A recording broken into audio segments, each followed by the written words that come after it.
In the vibrant, bustling city of Nairobi, where dreams are made and broken every day, lived a young woman named Zuri.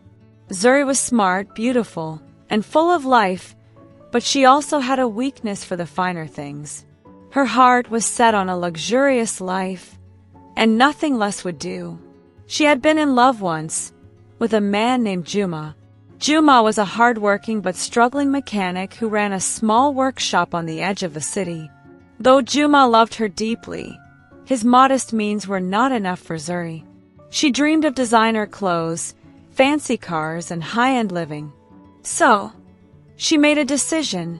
She left Juma, breaking his heart, and began dating someone new, Omar, a wealthy businessman with a taste for the high life. For a time, Zuri enjoyed the pleasures of luxury, parties, expensive gifts, and an affluent lifestyle. But soon, the allure of wealth began to fade. Omar was charming but had a cruel streak.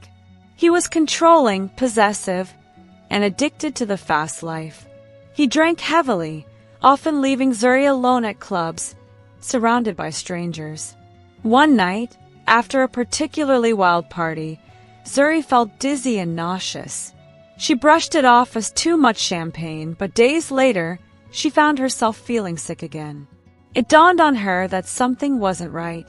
Zuri bought a pregnancy test and, with trembling hands, took it in her lavish apartment's marble bathroom. The two lines stared back at her, unyielding. She was pregnant. Panic set in.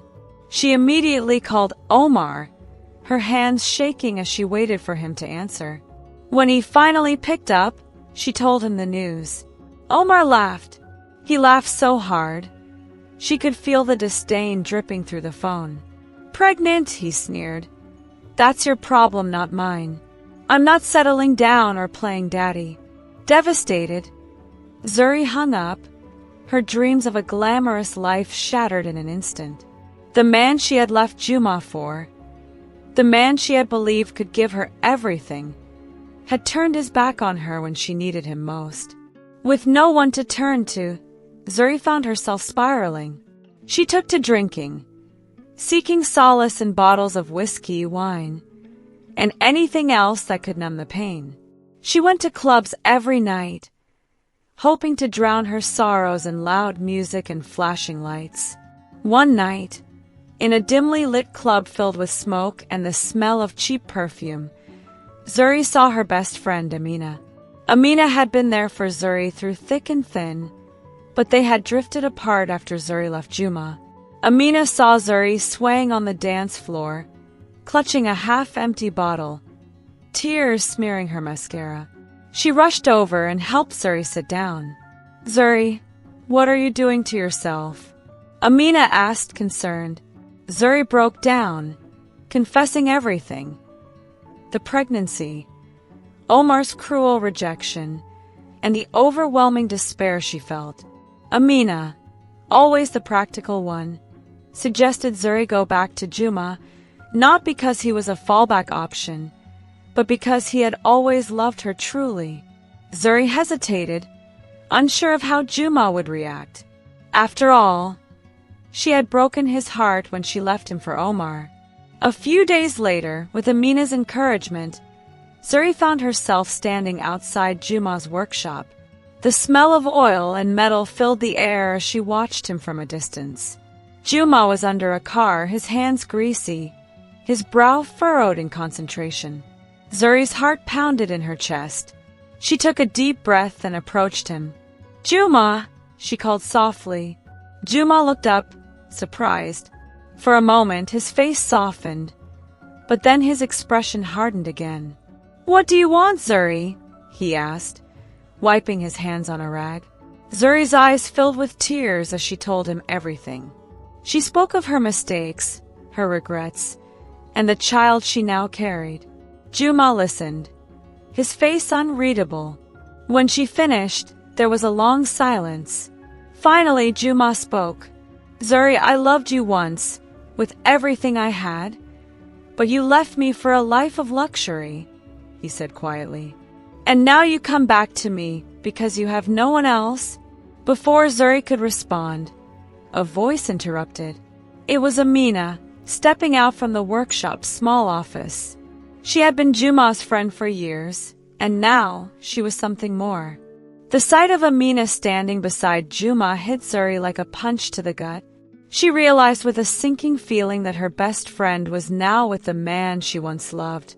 Amina took Juma's hand, and Zuri's heart shattered into 1,000 pieces. She tried to speak, but no words came out. She turned and fled, tears streaming down her face, back into the harsh reality she had created for herself. Over the next few weeks, Zuri's world continued to crumble. She struggled to make sense of her life. She wandered the city streets, lost and broken. The drinking became worse, and she often found herself in places she didn't remember going to. One night, she drank too much and collapsed outside a dingy bar. Passers-by rushed to her aid, and she was taken to the hospital. In the sterile, white hospital room, Zuri felt the cold sting of reality. The doctors warned her that if she continued down this path, she would harm herself and her unborn child. Alone and desperate, Zuri realized she needed to change, not just for herself but for the child growing inside her. She decided to stay at a rehabilitation center where she could get the help she needed.